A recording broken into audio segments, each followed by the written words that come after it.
กุลพ่อกุลแม่กุลครูบาอาจารย์กุลศีลธรรมกรรมฐานจงมาปกห่มรักษาครูบาอาจารย์พระเจ้าพระสงฆ์ทุกรูปปกห่มรักษาปออกไม่ออกศรัทธาด้านสาธุชนคนดีผู้สนใจใฝ่ในธรรมทุกท่านขอถวายความเคารพแสดงความนับถือพระมหาเถระพระเถรานุเถระเจ้าคณะพระสังฆาธิการครูบาอาจารย์เจ้าที่เปิดวิทยุฟังอยู่เวลานี้จุตนจุองค์เจริญปอนศรัทธาญาติโยมท่านสาธุชนคนดีผู้สนใจใฝ่ในธรรมทุกท่านขอถวายความเคารพแสดงความนับถือพระมหาเถระพระเถรานุเถระเจ้าคณะพระสังฆาธิการครูบาอาจารย์เจ้าที่เปิดวิทยุฟังอยู่ที่วัดที่ว่าเวลานี้บ่ว่าจะเป็นหลวงป่อหลวงลุงตุลุงตุปี้ตุน้องเปื้อนสหธรรมพระภิกษุสงฆ์ทั้งหลายครูบาอาจารย์ที่มีอายุพรรษามีการศึกษามีภูมิธรรมที่สูงกว่าเก้ากับผมขอถวายความเคารพแสดงความนับถือมาณโอกาสนี้จุตนจุองค์เจริญปอนศรัทธาญาติโยมท่านสาธุชนคนดีผู้สนใจใฝ่ในธรรมทุกท่านมาปะกันแถมแล้วเนอมาปะกันแถมแล้วมาปะกันในรายการสารธรรมยามแรงประจำวันการวันอังคารที่16เดือนมีนาคมพุทธศักราช2564วันนี้เป็นวันเดือน7เหนือออก3ค่ำเดือน5ใต้เดือน7เหนือเดือน5ใต้ที่เปิ้นว่าเอาน้ำพึ่งเดือน5ตั้งเหนือเฮาก็น้ำพึ่งเดือน7นั่นศรัทธาญาติโยมท่านทั้งหลายตั้งใต้เปิ้นว่าน้ำพึ่งเดือน5บ้านเฮามันเป็นเดือน7ก็ถ้าว่าส้มปล่อยเดือน5เนี่ยเดือน5นี่ก็เป็นเดือน5เดือนเมืองเฮาแท้ๆเนี่ยศรัทธาญาติโยมท่านทั้งหลายก็มาปะกันในอุณหภูมิในวันนี้38องศาพออุณหภูมิก็ค่อนข้างที่จะร้อนพอสมควรอุณหภูมิสูงสุดตั้งแต่บ่าย2บ่าย3 37 38องศาแล้วก็ค่ำไปก็ค่อยๆลดลง35 34 33เที่ยงคืนก็เหลือประมาณ25 26องศาแม่เจ้าก็เย็นเนอะแต่เจ้านี่นะแต่เจ้านี่มี18องศา19องศาวันเดียวเนาะอุณหภูมิปรับเกือบ20องศาจาก18มา38วันเนี้ยอันนี้อู้ถึงเฉพาะที่พื้นที่ในเขตบริเวณอำเภอดอยหล่อนี่นะก็ขอขอบคุณอนุโมทนา กับสถานีวิทยุทุกคลื่นทุกที่ทุกแห่งที่รับสัญญาณอนุโมทนา 98.50 บ้านทุ่งเรดิโอโดยลุงดมป้าเทียมวันพุทธวงศ์ 89.50 วิทยุคลื่นธรรมะของชุมชนวัดห้วยตองสัก 98.75 แล้วก็ FM 100.25 คณะสงฆ์อำเภอฝางสถานีวิทยุเพื่อการศึกษาพระพุทธศาสนาและวัฒนธรรมวัดฝายหินตำบลสุเทพอำเภอเมืองเชียงใหม่ FM 104.50 มนต์เสียงธรรม 106.25 มนต์เสียงธรรมตั้งอยู่ที่วัดบุพารามตำบลจังเคิงอำเภอแม่แจ่มจังหวัดเชียงใหม่ FM 106.25 วิทยุชุมชนคนนาน้อยอำเภอนาน้อยจังหวัดน่าน FM 91.50 ก็ต้องขอบคุณอนุโมทนาบุญกับสถานีวิทยุทุกคลื่นตลอดจนถึงท่านผู้ฟังที่รับฟังผ่านระบบออนไลน์บ่ว่าจะเป็น Facebook บ่ว่าจะเป็น YouTube ของวัดฝายหินคลื่นธรรมะของวัดฝายหินแล้วก็ Facebook ชื่อของอาตมาภาพติดตามรับฟังตั้งระบบออนไลน์ก็ขออนุโมทนาแต่ว่านี่บ่ได้มาปะมาอู้ศรัทธาญาติโยมเนื่องจากว่ามีภารกิจบ่สามารถที่จะมาจัดรายการได้ปิกเขาวัดก็พอ 4 โมงปลายก็บัดดันสักกรรมวานฮือท่านชัยวัดหรือว่าตุลุงยองเปิ้นว่างก็จับพอดีอันนี้มนท่านแตนไปถ้าวันนี้บ่มานี่ก็ศรัทธาก็จะถามหาจะยุ่งหาเนาะเพราะวันพุธเขาจะบ่ได้มาวันพุธท่านพระครูสุเมธธรรมเสวีก็ติดงานอาตมาก็ติดงานท่านพระครูเพิ่นมีประชุมอาตมาก็จะต้องเดินทางก็ช่วงเมื่อเจ้าก็ตั้งวันพุธนี่ก็คงบ่ได้เข้ารายการเนี่ยวันพุธวันพุธนี่ก็รายการภาคเจ้าก็คงจะเป็นท่านชัยวัฒน์ไปเลยถ้าว่าวันพุธวันพุธนี่ก็จะเชื่อมสัญญาณตังวัดฝายหินเนาะวันพุธนี้ตั้งแต่เวลาตีห้าจนถึง7 โมงบุญวันพุธนี่นะเป็นการเชื่อมสัญญาณของวัดฝายหินส่วนเวลาตี 3 ถึงตี 5วันพุธก็เป็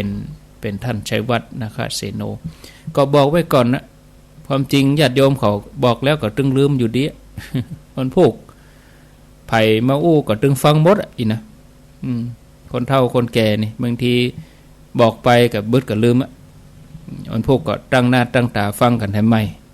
แบบเป็นหยังไผมาออกก็ตึงฟังหมดอีนะคนเฒ่าเพิ่นจะเป็นอย่างนั้น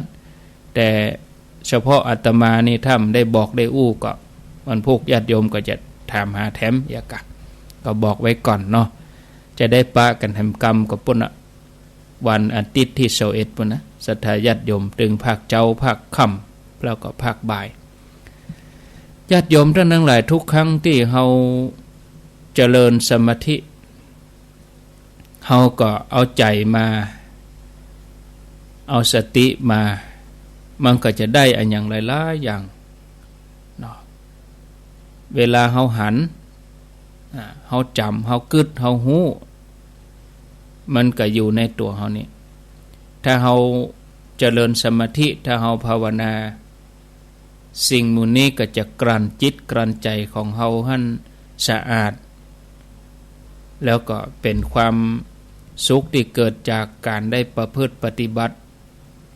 เหมือนอย่างญาติโยมเขาท่านทั้งหลายได้ประพฤติปฏิบัติมาตลอดหลายท่านปฏิบัติมาบอกว่ามาเจ้าบอกว่ามาแรงบอกว่ามาค่ำเนาะทำทุกขณะบางท่านก็บัดละทุกขณะจิตไปเลยบางคนก็ทำทุ ลมหายใจพุทธองค์ทรงให้คำจำกัดความของกรรมว่าวาจาสุภาษิตวาจาสุภาษิตนี่ประกอบไปด้วยองค์5เป็นวาจาสุภาษิตก็ตรงกันข้ามกับคำว่าวาจาทุพภาษิตทุพภาษิตก็คือกรรมอู้ที่บดีถ้าเป็นวาจาสุภาษิตก็เป็นวาจาที่ดีอู้ไปบ่มีโทษนะวินยูชนเปิ้นบัติเตียนมีองค์5นั่นคืออย่างคือวาจานั้นย่อมเป็นวาจาที่อู้ถูกกาละเป็นเรื่องจริงแล้วก็เป็นวาจาที่อ่อนหวานไพเราะสนอโสดเป็นวาจาที่อู้มาแล้วก็ประกอบเป็นประโยชน์อันที่ต่อมาก็คือเป็นวาจาที่อู้ด้วยจิตเมตตานะเป็นกรรมสุภาษิตที่ฝึกมาจนเป็นอุปนิสัยเพื่อจะเอาไปใช้ในชีวิตประจำวันต่อไปก็จะได้เป็นผู้ที่มีกรรมอูกรรมจาที่ไพเราะอ่อนหวานองค์พระสัมมาสัมพุทธเจ้าของเฮาพระองค์ทรงเป็นต้นแบบในการกล่าวกรรมสุภาษิตเพราะว่าพระองค์ฝึกฝนตัวเองมาข้ามภพข้ามชาติอย่าฮือวาจาอย่าฮือกรรมอู้ดำรัสที่พระองค์ตรัสไปนั้นมีความศักดิ์สิทธิ์มีฤทธิ์มีเดชมีอานุภาพธรรมดาของพระตถาคตเจ้านี่ทรงเป็นยะถาวาทีตถาการียะถาวาทีตถาการีคือตรัสอย่างใดก็ทรงทำอย่างนั้นทรงทำอย่างใดก็ตรัสอย่างนั้นวาจาหรือว่าพระดำรัสที่พระองค์ตรัสเนี่ยเป็นหนึ่งบ่เป็นสองความเป็นผู้มีวาจาสิทธิ์ของพุทธองค์นั่นเป็นที่เรื่องลือไปทั่วชมพูทวีปก็เลยมีเจ้าลัทธิจำนวนนักมุ่งประสงค์ที่จะทำลายพระพุทธเจ้าบางทีก็ฮื้อหายนะโดยการใส่ร้ายฮื้อหายพระพุทธเจ้านะแล้วก็บอกว่าพระพุทธเจ้าอู้อย่างหนึ่งทำอย่างหนึ่งกล่าวหาว่าพระองค์บ่มั่นคงในกรรมอู้เพื่อที่จะคนตั้งหลายจะมาเลื่อมใสหมู่เจ้าลัทธิตั้งหลายก็ทำลายความศรัทธาที่มีต่อพระพุทธเจ้าแล้วก็ให้คนทั้งหลายหันมานับถือลัทธิของตัวเองอย่างกับนิครนนัตตบุตรนี่ท่านผู้ฟังนิครนนัตตบุตรนี่เป็นเจ้าลัทธิเดรัจฉีที่บ่ชอบพระพุทธเจ้าบ่ชอบใจในพระพุทธเจ้าเพราะศรัทธาทั้งหลายเนี่ยห่างเหินต่อตัวเองไปก็เลยหาทุกวิถีทางที่จะมาบั่นทอนศรัทธาคนบ่ให้ไปเลื่อมใสพระพุทธเจ้าเห็นนี้ก็เลยแต่งปัญหาขึ้นมาข้อหนึ่งเป็นปัญหาวนเวียนบ่มีภัยสามารถแก้ได้ปัญหานี้นิครนนัตตบุตรใจเวลา4 เดือนในการกึดปัญหาบ่ใจจะกึดกับปัญหานะไปซ้อหาเจ้าหมู่หั่นยุฮืออภัยราชกุมารนี่เฮียนปัญหาที่ตัวเองกึดไว้4 เดือนฮืออภัยราชกุมารเฮียนจนแตกฉานเพื่อจะส่งไปโตวาทีกับพระพุทธเจ้าถ้าว่าพระกุมารชนะก็จะได้รับการยกย่องจากมหาชนคนทั้งหลายตัวเก้าก็บ่ไปเนาะ ยืมมือเปิ้นน่ะ นี่คนนัตบุตรนี่ตัวเองบ่ไปแล้วก็ยืมมือเปิ้นเพื่อไปปะทะโตขาลมโตวาทะกับพระพุทธเจ้านี่โครนนาตบุตรได้ยุยงอภัยราชกุมารว่าขอพระองค์เสด็จไปถามสมณโคดมว่าข้าแด่สมณโคดมตถาคตผู้เจริญพระตถาคตบ่พึงตรัสว่าจาอันบ่เป็นที่ฮักบ่เป็นที่ชอบใจของผู้อื่นพ่องกาถ้าสมณโคดมทรงพยากรณ์ว่าตถาคตบ่พึงกล่าวว่าจาอันบ่เป็นที่ฮักบ่เป็นที่ชอบใจของไผอื่นก็ขอให้ทูลต่อว่าเมื่อเป็นอย่างนั้นเป็นจะใดพระองค์ถึงพยากรณ์เทวทัตว่าเทวทัตจะได้ไปเกิดในมณฑกอยู่ตึงนึ่งกับเป็นผู้ที่ภัยเยียวยาบ่ได้เพราะพระวาจานั้นพระเทวทัตก็เลยโกรธเสียใจเมื่อพระสมณโคดมถูกถามปัญหาสองเงื่อนนี้แล้วจะกลืนบ่เข้าคายบ่ออกในที่สุดก็จะยอมก้านในคำถามอย่างแน่นอนฝ่ายอภัยราชกุมารยังบ่ฮู้อานุภาพแห่งสัพพัญญุตญาณของพระพุทธเจ้าก็เลยตั้งใจเฮียนปัญหาเนี่ยจนชำนาญเพื่อจะได้ไปโตวาทะกับพระองค์ตกมาเจ้าวันหนึ่งก็ได้เข้าเฝ้าพระพุทธเจ้าซึ่งพระองค์เสด็จมาฉันพระทหารที่พระราชวังอภัยราชกุมารก็ทูลถามปัญหาที่เฮียนมาจากนิโครนนัตบุตรถามพระพุทธเจ้าพระองค์ก็ทรงตรัสว่าดูก่อนราชกุมารในปัญหาข้อนี้จะตอบโดยส่วนเดียวบ่ได้สมมติว่าเด็กทารกบ่ฮู้จักช่วยเหลือตัวเองเอากิ่งไม้หรือว่าก้อนหินเข้าไปในปากแล้วเอาออกบ่ได้พระองค์จะทรงทำอย่างใดเล่า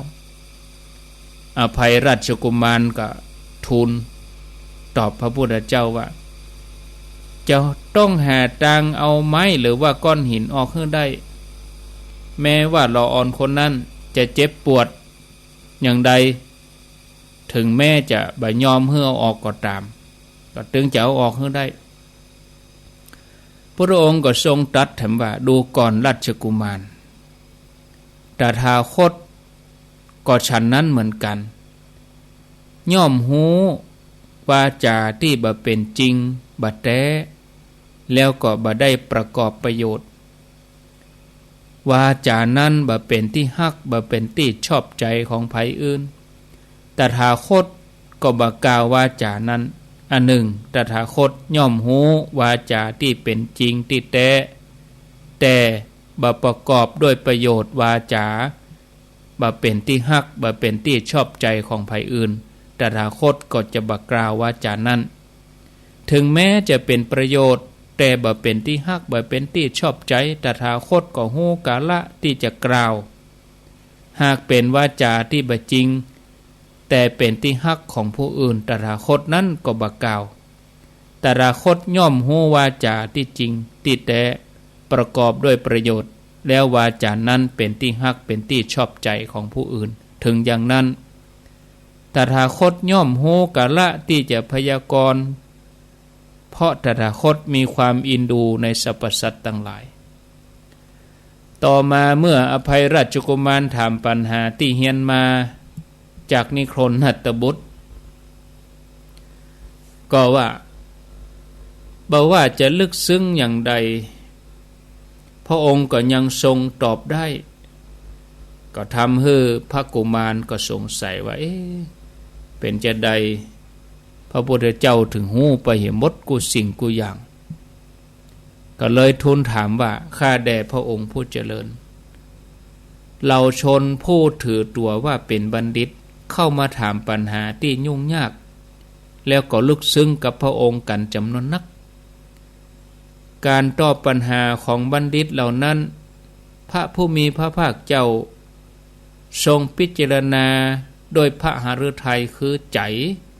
กึศเถียก่อนว่าบัณฑิตทั้งหลายจักมาเข้าเฝ้าเฮาตถาคตแล้วทูลถามอย่างนี้เฮาจะต้องพยากรณ์อย่างนี้หรือว่ากรรมพยากรณ์นั้นมาปรากฏแจ่มแจ้งแก่ตถาคตโดยทันทีพระเจ้าค่ะอันนี้ก็หมายถึงว่าถ้ามีคนจะมาถามปัญหาเนี่ยพระองค์ฮู้ก่อนกาฮู้คำถามนั้นก่อนกาถึงตอบได้หมดก็ว่าตอบในปัจจุบันทันด่วนนั้นพระองค์ก็ทรงตรัสว่าดูก่อนราชกุมารตถาคตขอถามพระองค์พ่องพระองค์จะสำคัญความข้อนี้เป็นไฉนพระองค์เป็นผู้ชำนาญฉลาดในส่วนต่างๆของรถทุกอย่าง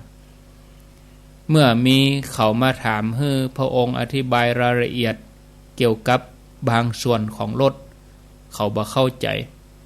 พระองค์พิจารณาไว้ก่อนว่าจะตอบอย่างไรหรือว่าพระองค์เข้าใจแจ่มแจ้งอยู่แล้วโดยที่บ่ต้องเตรียมคำถามเตรียมคำตอบไปอย่างอภัยราชกุมารก็กราบทูลว่าข้าแด่พระองค์ผู้เจริญเพราะหม่อมฉันเป็นผู้ที่ชำนาญในเรื่องรถหูส่วนประกอบต่างๆของรถนั้นฉะนั้นการที่จะตอบปัญหานั่นก็แจ่มแจ้งทันทีโดยที่บ่ต้องเตรียมคำตอบเลยพระพุทธเจ้าพระองค์ก็ทรงตรัสว่าฉันใดก็ฉันนั้นราชกุมาร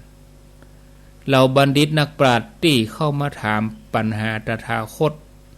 ปัญหาต่างๆตถาคตย่อมตอบได้ทันทีโดยบ่ต้องไปเตรียมตัวล่วงหน้าเพราะตถาคตหูแจ้งแทงตลอดสามารถตอบโดยทันทีเมื่ออภัยราชกุมารได้หูถึงพุทธญาณอันบ่มีประมาณอย่างอันแล้วก็ยอมตนที่จะนับถือพุทธองค์บ่มีศาสดาใดยิ่งกว่าในที่สุดอภัยราชกุมารก็ประกาศตนเป็นอุบาสกตลอดชีวิตท่านผู้ฟังดังหลายจากเรื่องราวที่เล่าให้ฟังนี้เฮาจะหันว่าพระพุทธเจ้าพระองค์ทรงเป็นต้นแบบของผู้ที่ฝึกตัวเองได้อย่างยอดเยี่ยมบ่ว่ากายกรรมวจีกรรมมโนกรรมนะที่พระองค์แสดงออกมานั้นเมื่อมีภัยที่สามารถจะตำหนิได้วจีกรรมที่เป็นภาษิตสุภาษิตพระองค์ที่กล่าวเป็นอัตเป็นธรรมยังคือพระองค์ทรงมีพระสุรเสียงที่ไพเราะเป็นที่ศรัทธาถึงมนุษย์และเทวดาทรงมีพระปัญญาอันแจ่มแจ้งยกจิตของสาวกทั้งหลายให้สูงขึ้นไปเป็นครูของมนุษย์และเทวดาทั้งหลายญาติโยมท่านทั้งหลายกู้ชีวิตที่เกิดมาทุกสิ่งก็อยู่บนพื้นฐานของความทุกข์ตั้งแต่อยู่ในครรภ์ตั้งแต่อยู่ในท้องเคลื่อนออกมาถึงผู้ให้กำเนิดก็มีความทุกข์ด้วยความเจ็บปวดต่อมาเมื่อเจริญวัยใหญ่ขึ้นมาก็ทุกข์ตามวัยแล้วเขาก็ทุกข์กับการเจ็บไข้ได้ป่วยบางคนมีทุกข์ตึงกายทุกข์ตึงใจ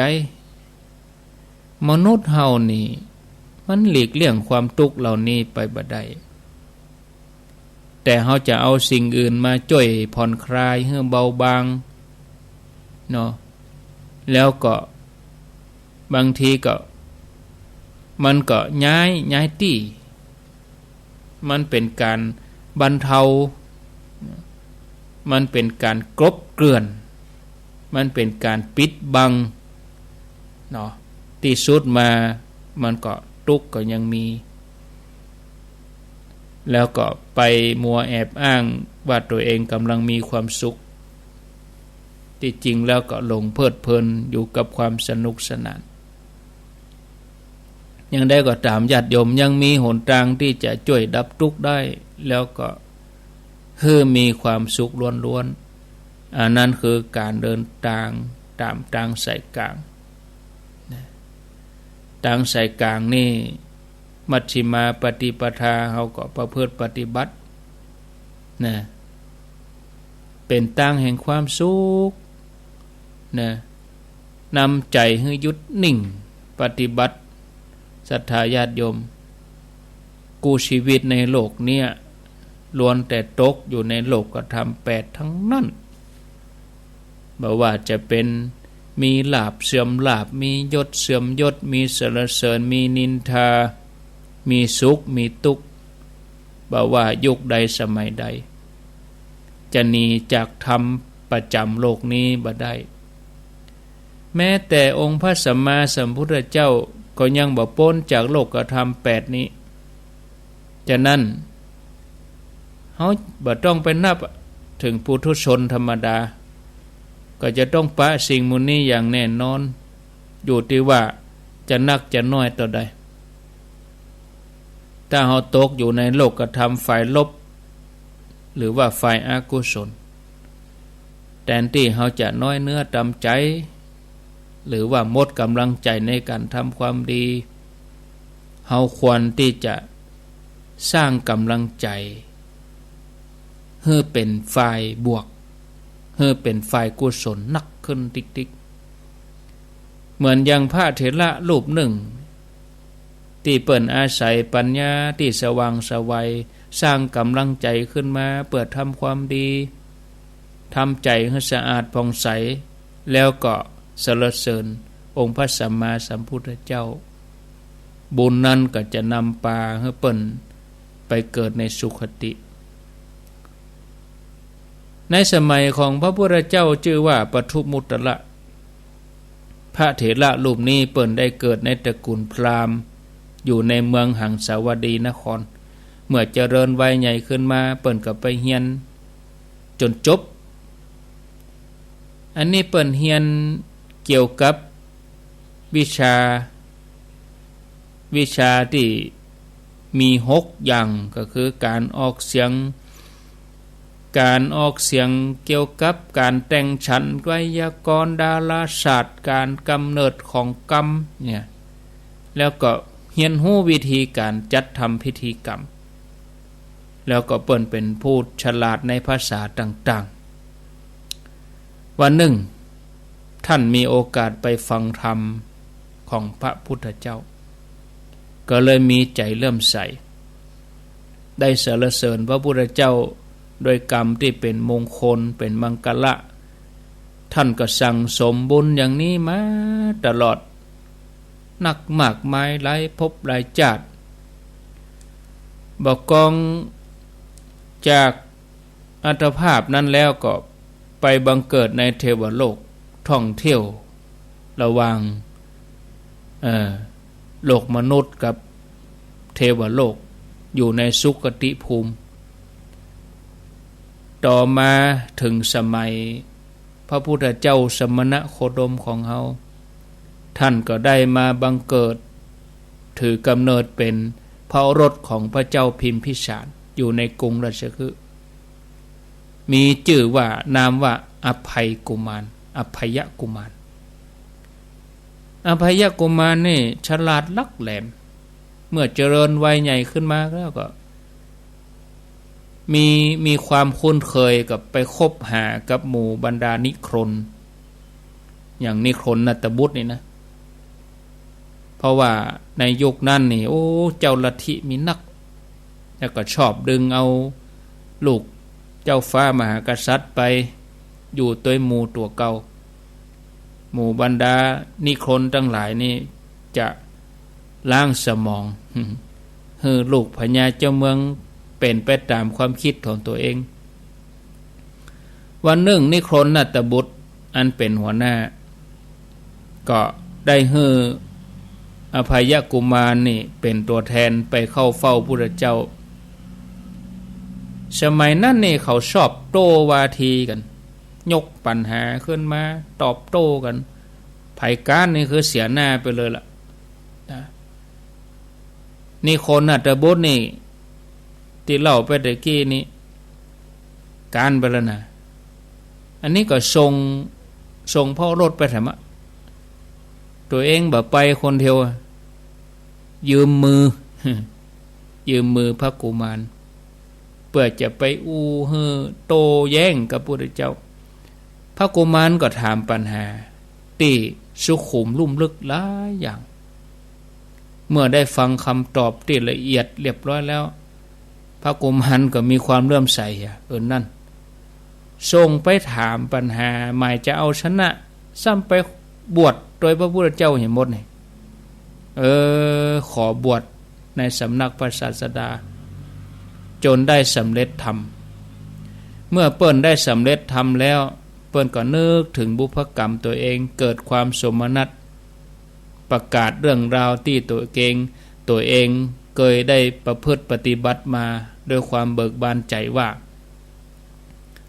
ในกัปที่แสนตั้งแต่ภัตรกัปนี้พระพุทธเจ้าชื่อว่าปทุมุตระได้เสด็จอุบัติเกิดขึ้นมาในโลกพระตถาคตเจ้ายังบุคคลบางพวกฮือตั้งอยู่ในสรณคมยังบุคคลบางพวกฮือตั้งอยู่ในศีลมีกุศลกรรมบท10พระองค์ทรงประทานสามัญญผลอันอุดมแก่บุคคลบางคนทรงประทานสมาบัติ8วิชา3แก่บุคคลบางคนพระโลกนาถหมายถึงพระพุทธเจ้าเนี่ยสูงกว่านรชนทั้งหลายทรงเกื้อกูลผู้มีบุญทรงฮืออภิญญาทรงประทานปฏิสัมภิทาแก่บุคคลบางพวกพระผู้มีพระภาคเจ้าดุจสารถีฝึกคนผู้ควรฝึกทรงหันสรรพสัตว์ที่ควรจะนำไปให้ตรัสรู้แม้จะไกลกี่ภพกี่โยชน์พระองค์ก็เสด็จไปโปรดตอนนั้นเฮาอันนี้หมายถึงอภัยกุมารนะศรัทธาญาติโยมเรื่องไรหมายถึงพระอรหันต์เจ้าที่เปิ้นเล่าความหลังเปิ้นตอนนั้นเฮาเป็นลูกของพราหมณ์อยู่ในเมืองหังสาวดีเรียนจบไตรเพศหมดแล้วเข้าใจเรื่องไวยากรณ์ฉลาดในวิชานิรุตติวิชานิรุตตินี่คือวิชาที่ขั้นสุดยอดนะเรื่องเกี่ยวกับกาบกับกรการแต่งฉันมีกาบมีกรบปอกับเรื่องหู้ภาษาสัตว์ตัวน่ะนิรุตตินิรุตติศาสตร์นี่เกี่ยวกับคัมภีร์อย่างแตกฉานไปเลยถ้าเป็นสมัยเดียวกับมูลกระจายเนาะแตกฉานไปเลยเมื่อเดินไปพักผ่อนถึงพระวิหารหังสารามก็ได้ไปพบไปหันใส่พระพุทธเจ้าปทุมุตระคนทั้งหลายแวดล้อมปูจาตัวเฮาก็ไปเข้าเฝ้าซึ่งกำลังแสดงธรรมอยู่เฮาได้ฟังพระดำรัสของพระองค์อันปราศจากมลทินเฮาบ่เคยได้ยินที่ไหนมาก่อนนะอย่างมาฟังแล้วมันอย่างมาเข้าอกเข้าใจดีในที่สุดเฮาก็ออกบวชใจเวลาบ่เมินบ่นานก็ได้หูธรรมกูอย่างได้รับความฉลาดได้ปฏิบัติโดยมหากรุณาธิคุณขององค์พระสัมมาสัมพุทธเจ้าอันยิ่งเพราะเหตุนั้นหมู่สัตว์ที่ได้รับความอนุเคราะห์ถึงมาได้ตกอยู่ในอำนาจกิเลสมีสติสัมปชัญญะบ่ประมาทในอกุศลที่นอนเนื่องอยู่ในขันธสันดานเผาทุลีกิเลสด้วยไฟ คือญาณอันบริสุทธิ์บุคคลที่เลิศอย่างนี้บ่เคยมีผู้ใดที่เคารพบูชาก็ถือว่าเป็นบุญ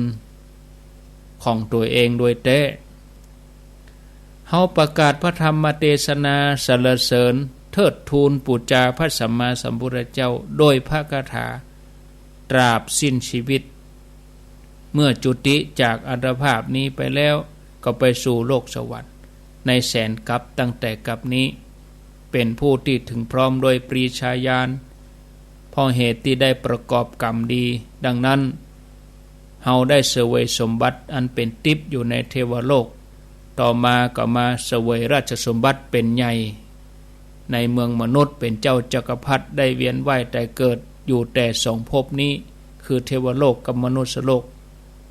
แล้วก็บ่ได้ไปสู่ทุกขติเลยบ่ได้ไปสู่ที่อื่นเลยอันนี้เป็นผลแห่งการได้เข้าถึงธรรมะขององค์พระสัมมาสัมพุทธเจ้ามาในภพชาติสุดท้ายก็ได้มาเกิดเป็นโอรสของพระเจ้าพิมพิสารอยู่ในเมืองราชคฤห์อันมีนามว่าอภัยกุมารอดีตกรรมบางอย่างนำเฮาไปสู่อำนาจของปาปมิตรคือไปคบกับนิครนนัตบุตรแต่บุญกรรมนั้นก็ได้นำเมื่อเฮาได้เข้าเฝ้าพุทธเจ้าถามปัญหาที่สุขุมละเอียดพระองค์ก็ตอบมีศรัทธาก็บวชเมินบรรนานก็เป็นอรหันต์เฮาเป็นผู้มีปกติกล่าวสรรเสริญพระพุทธเจ้าทุกเมื่อเพราะกรรมนั้นเฮาถึงเป็นผู้ที่มีร่างกายที่มีกลิ่นหอมปากหอมพร้อมด้วยความสุขมีปัญญาอันแก่กล้ามีปัญญาร่าเริงมีปฏิภาณอันดีท่านผู้ฟังเฮาจะหันว่าการได้สรรเสริญบุคคลที่ควรบูชาด้วยจิตใจเลื่อมใสอย่างแห่งกล้าก็สามารถที่จะนำพาเฮาไปสู่พระนิพพานได้เมื่อเฮาทั้งหลายฮู้อย่างนี้แล้วความดีกูอย่างเนี่ยมีผลนะเฮาก็มาออกแบบชีวิตของเฮาเหมือนเฮาเขียนแบบเขียนแปลนออกแบบจากหยังออกแบบจากพฤติกรรมออกแบบจากการกระทำของเฮาโดยการสร้างความดีออกแบบว่าเฮาใครฮื้อชีวิตของเฮาดำเนินไปทางสายใดเฮาก็ควรจะตั้งอกตั้งใจอย่างที่เฮากำลังทำกันอยู่ทุกวันเจ้ามาก็อาบน้ำฟังธรรมแรงมาอาบน้ำฟังธรรมค่ำมาอาบน้ำฟังธรรมก็ฮื้อสิ่งหมู่เนี่ยหล่อเลี้ยงจิตใจของเฮาทุกวันอันนี้ก็ถือว่าเป็นการออกแบบชีวิตให้กับตัวเองว่าตรงเวลาตีสามเน้อตีห้าเน้อบ่ายสามเน้อ2 ทุ่มเน้อออกแบบเวลาให้ตัวเองท่านผู้ฟังญาติโยมเนาะพอเวลาแล้วก็พอดีแล้วนี่3:41 นาทีก็ขออนุโมทนาสาธุที่ได้มาฟังกันในวันนี้ไผจะอู้จะจ๋าก็ขอเจริญพรกำเดียวจะเปิดสายก่อนจะเปิดสายก็จะแจ้งข่าวสารงานบุญที่เกี่ยวข้องเห็นสักน้อยหนึ่งเนาะสัปดาห์หน้านี่นะวันที่24นี่ศรัทธาญาติโยมก็วันที่24นี่วันพุธนี่รายการบ่าย 3นี่คงจะไปจัดบนดอยอินทนนท์พุ่นตุลุงยองหรือว่าท่านชัยวัฒน์เปิ้นเดินทางล่วงหน้าไปก่อนกับทีมงานของพี่นันคำมูลเนาะก็ขอบคุณท่านอาจารย์พระครูสมุวิศวัตวรกิจโจตัวก็บ่ห่วงละเรื่องรายการวิทยุนะ ตึงแมลงตึงเมื่อคืนก็จัดบนดอยอินทนนท์พุ่นเลยให้ศรัทธาได้ฮู้ได้หันบรรยากาศด้วยกันครูบาอาจารย์พระเจ้าประสงค์หลายตนเนอะโอ้ประมาณ20กว่ารูปนะแล้วก็จากทั่วหลายที่หลายแห่งเนาะ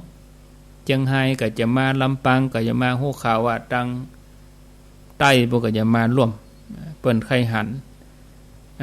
ใครมาร่วมงานก็ยินดีนะศรัทธาญาติโยมเนาะวันที่24 25มาเจ้าก็จัดรายการอยู่บนดอยบ่เนาะ7 โมง 8 โมงก็จะปิกกันเนาะศรัทธาญาติโยมเนาะอันนี้ก็แจ้งไว้ก่อนล่วงหน้าแล้วก็อันนี้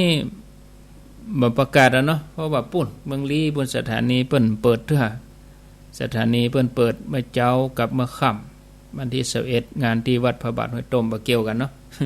ประกาศเปิ้นก็บ่ได้ยินแต่หมู่เฮาทั้งหลายถ้าจะไปก็เจริญปอนเนอร์วันที่21ที่วัดพระบาทห้วยต้มครบรอบ50วันครูบาพันธ์หลวงปู่พระครูพินิจสารธรรมนะ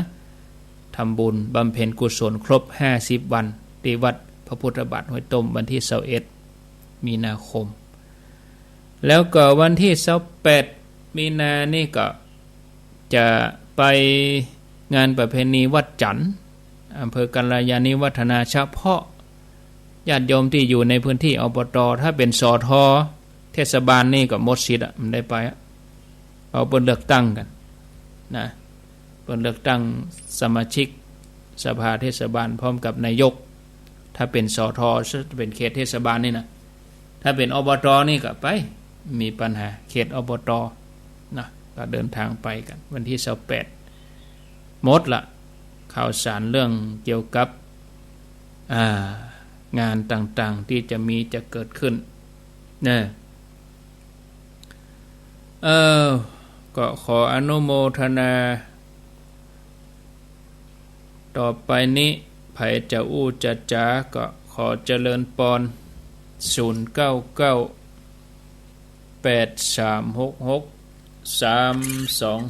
เอาไผจะอู้จะจ๋าก็โทรเข้ามา15นาทีสุดท้ายนี่0998366322อ้าวรับสายเนาะจะเริญพรอาจารย์อ้าวจากที่ไหนจากแม่แจ่มเจ้าแม่แจ่มแม่ขันแก้วกะเจ้าแม่ขันแก้วดีแล้วกะฟังถึงวันเนาะวันนอนนะพระอาจารย์แม่ก็ปล่อยแล้วแม่ว่าจะปล่อยหาท่านแต่แม่ไม่ได้เข้าไปหาท่านเจ้ากรรมวันที่อันแม่ปานวันนั้นน่ะที่แม่ปานนะจ้าไปเป็นหยังเนอะไปเจ้ยว่าจะปล่อยหอมจะฝากช่องหอมกันทำที่ฟังท่านอาจารย์เป็นวันนี่จ้ะเอาหอมที่หลวงพ่อฮะนะเนอะโอ้หอมฮะนะแน่นอนดีหอมที่อันหลวงพ่อหันเลยฟังแม่แจ่มก็หอมแม่แจ่มหันเลยนะเนอะจ้าหอมที่หลวงพ่อหันเนาะมันเป็นหยังอันเดียวกันนะเนอะจ้าวันนี้มาสายแหลกเลยเนาะวันนี้มาก่อนเพื่อนเด่นบัดครับโทรกูเตี้ยบัดเดินเพื่อนนี่กันฟังกันนักกันหลายเนอะศรัทธาแม่แจ่มแม่ฟังที่ว่าน่ะแต่มันโทรบัดได้แต่โทรบัดเดินเพื่อนดีมีสุขไว้ใจสาธุอันนี้แม่ขันแก้วอยู่แม่แจ่มเจริญปนเจ้าว่าสาเจ้าจากดังใดจากเราบ่คงมันห้องเจ้าเราบ่คงฟังชัดดีกะเจ้าชัดเจ้าฟังอยู่เนาะฟังงั้น 98.75 นี่กะเจ้าดีแล้วกะไว้ต้องซักนะไว้ ภาษาเจ้าขอบคุณเนอเจ้าเราบ่คงบ้านห้องเปิ้นฟังกันหลายอยู่แต่เปิ้นบ่ได้โทรบ่ได้0998366322เอาเจริญปนจากดังใดเจงหัวรินเวียงฝางเจ้าเจงหัวรินเมืองฝางฟังชัดดีกอชัดเจนดีเจ้าฟังตั้งแต่บ่าย3แล้วก็เจ้าฟังตั้งแต่บ่าย3ดีละอนุโมทนานะสาธุสาธุ98.75 นี่ก็ตั้งวันผูกไปก็คงจะมอบให้ตุลุงชัยวัดเปิ้นไปเลยเต็มเวลาแล้วก็สัปดาห์หน้านี่ก็จะทดสอบเชื่อมสัญญาณเอาลำปางออก 9 โมงถึงเที่ยงอย่างรายการซอตะกี้ก็เอาลำปางมาออกเนาะขั้นรายการเอาของไฟหินออกพ่องสลับสับเปลี่ยนกันไปกำลังทดลองตึงระบบตึงผังรายการเอามาลงตัวดีแต่เตือนเนาะก็ปรับปรุงเปลี่ยนแปลงกันไปเรื่อยๆแต่รายการธรรมะนี้ลงตัวกันหมดละนะ0998366322ค้างแหม10 นาทีก็เดี๋ยวพักสัก 2-3 นาทีลาที่ 89.5 บ้านทุ่งเรดิโอลาของลุงดมแล้วก็ไปต่อกัน 4 โมงทำกรรมเพอกำเดียวบ่ได้1 ชั่วโมงปุ๊บปั๊บเนาะศรัทธาญาติโยมท่านทั้งหลายไปมีหยังจะอู้จะจาช่วงนี้ก็ขอเจริญปอนเข้ามาสำหรับสถานีที่เปิ้นรับสัญญาณอยู่ก็ตี 3 ถึงตี 5 นี่มีอยู่8คลื่น8สถานีตี 5 ถึง 7 โมงนี่มีอยู่17สถานีส่วนเมื่อคืน 2 ทุ่มถึง 4 ทุ่มนี่ก็18สถานีถ้าเป็นเวลา 15 นาฬิกาบ่าย 3 ถึง 5 โมงนี่6สถานีเนาะอันนี้6สถานีก็ขออนุโมทนาทุกคลื่นนี่ก็เปิ้นถวายเวลาหมดศรัทธาญาติโยมไม่ได้ไปเจ้าไปจ้างอะไรอย่างนั้นนะโดยใจต่อใจกันนี่นะเปิ้นได้หันความสำคัญของการเผยแผ่พระพุทธศาสนาถ้าไปเจ้าไปจ้างนี่จะเอาเงินที่ไหนมาจ้างเอาง่ายๆอย่างชั่วโมง2 ปันเนี่ยเนาะแล้วก็15สถานีต่อชั่วโมงต่อวันเนี่ยมันจะต่อได้ ถ้าชั่วโมง2 ปันนะ15สถานีตีง่ายๆนะวันเดียว 30,000 ดอก326 15สถานีถ้าว่าอันชั่วโมงละ2 ปันนี่นะแล้วก็15นะ 30,000 นะเนาะชั่วโมง30,000 15สถานีแล้วเฮาตั้งแต่ 2 ทุ่มถึง 4 ทุ่มแม่โดเมื่อกี้ชั่วโมง2 ทุ่มถึง 3 ทุ่ม1ชั่วโมงแล้วเนาะ3 ทุ่มถึง 4 ทุ่ม2 ชั่วโมง2 ชั่วโมงกับ4 ปันเนี่ยสมมุตินะปดโทก้าเมื่อคืนนี่ปาเข้าไป15สถานีนี่ 80,000 แล้วโด2 ชั่วโมง 80,000 ถ้า15สถานีนะอันนี้มันได้เจ้าอย่างสักอย่างเนี่ยญาติโยมจะไปเข้าใจว่าอันว่าครูเอาสถานีนักแต่นักว่าบัลลังไปใจมีเนอะเปิ้นเฮือฟรีหมดเวลาเหล่านี้อย่างบ้านทุ่งเรดิโอนี่ก็เคารพนับถือกันเนาะงานบุญสุนทานก็ไปมาหาสู่กันเนี่ยเปิ้นหันความตั้งใจการเผยแผ่ธรรมะของคณะสงฆ์เปิ้นก็เลยถวายเวลาเฮ้อเมืองฝางก็หลวงพ่อเปิ้นก็มีเมตตาแม่แจ่มอย่างมั้ยเนี่ยเฮาอยู่ด้วยกันเมินแล้วหรอเนาะอยู่ด้วยกันมาเมินแล้วก็เลยม่วนใจกันไปเนี่ยประเด็นนี้ก็มีลำปางเข้ามาแหม2คลื่นของวิไลการอาชีพเรดิโอเน็ตเวิร์กนี่ก็ครอบคลุมอำเภอเมืองอำเภอเกาะคาถ้าว่าตังไปแถวแม่ทะเพิ่นก็มีนะบ่ได้เช็คดีด้วยเพราะว่าแต่ละคลื่นนี่เฮาต้องอยู่เช็คเมื่อคืน จะเตี่ยวครูบาอาจารย์เพิ่นมาจัดรายการเพิ่นก็จัดไปเลยเพิ่นบ่ได้เช็คขึ้นเหมือนอาตมาเนาะอาตมาก็พยายามจะถ้ามีเวลาตัวเองก็จะเช็คขึ้นตึงมาเจ้าตึงเมื่อคืนเจริญปนไอ้สาเจ้าท่านพระครูจากดังใดอันนี้มันได้ยินกับบุญหรือมนน่ะเนาะบุญจัดสรรเจ้าของสถานีเพิ่นกลมเอาแก่เอาศีลเอาบุญกับเอาใจได้ใจกันก็มาจ่ายสตางค์แล้วลูกก็ยินโอ้เอาติ่นไหนมาจ่ายปะโถได้เป็นล้าน2ล้านนั่นน่ะกะจัดมาอันนี้เฮาก็เฉพาะอินเทอร์เน็ตเหียกะนั่นเหียน้อยนี่น้อยนั่นน่ะกะนั่นที่เบาบางก็เบาบางไปกะเนาะก็ช่วยกันไปอ่ะเนาะแค่ติดีเจ้าวันนี้ก็ฟังก็ดมเลยสาธุอ้าว0998366322ก็อาทิตย์หน้าจะได้ฟังคนทางลำปางนะช่วง 9:00 นถึงเที่ยง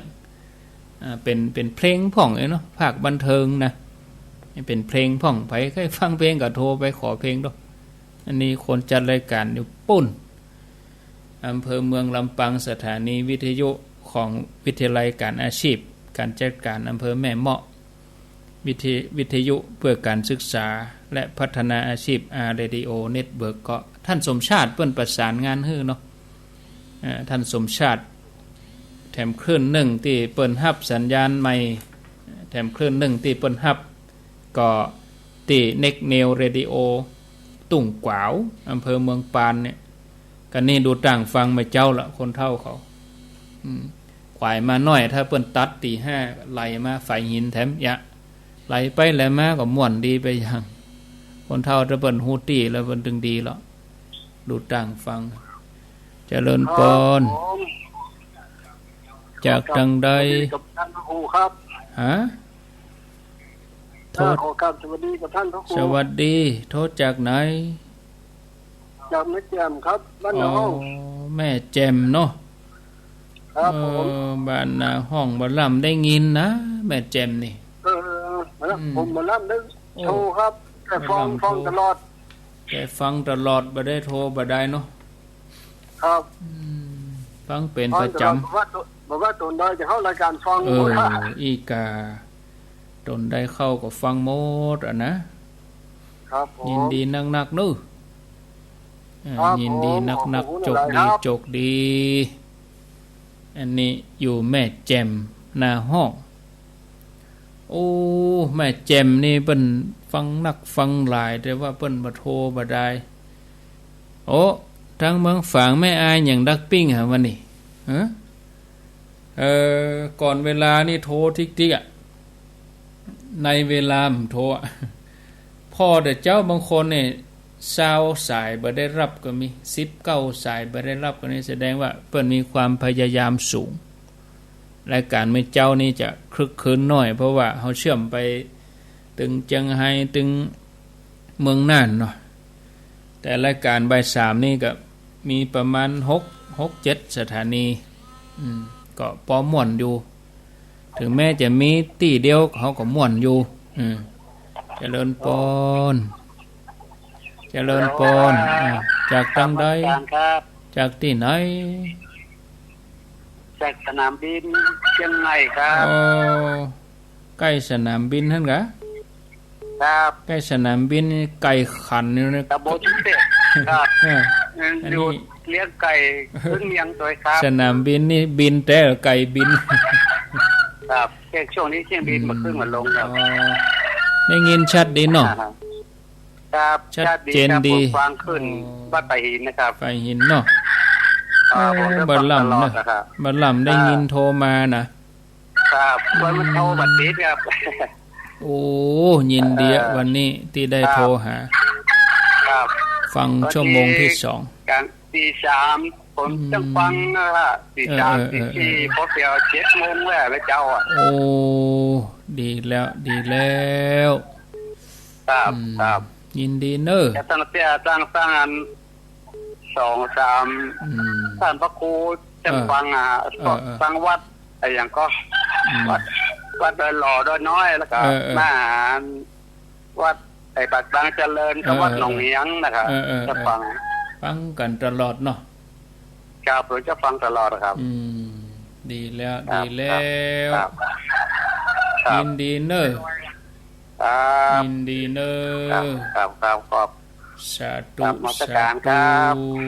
อ้าวครับ0993เอาหลวงพ่อครับผมวัดดีเด้อไว้สาครับที่หลวงพ่อขออนุญาตเด้อโอ้ครับมาเป็นยังหลวงพ่อช่างไปช่างเช็คนิคนะอ๋อครับแล้วก็จะมีตัวแทนเป็นสักคน2คนโอ้ดีครับผมหลวงพ่อช่างจะได้เอาช่างเองครับได้ได้จ้าเนาะเน้นหลวงพ่องาน25เขาทำบุญอ๋อได้เสื้อผ้าวันนี้ก็มีงานครับหลวงพ่อวันที่22นี่หลวงพ่อจะสมโภชพระนี่อ๋อครับ22ว่าจะทำบุญอายุ69นักปัดเจ้าพัดเห็นมาได้คือยังครับผม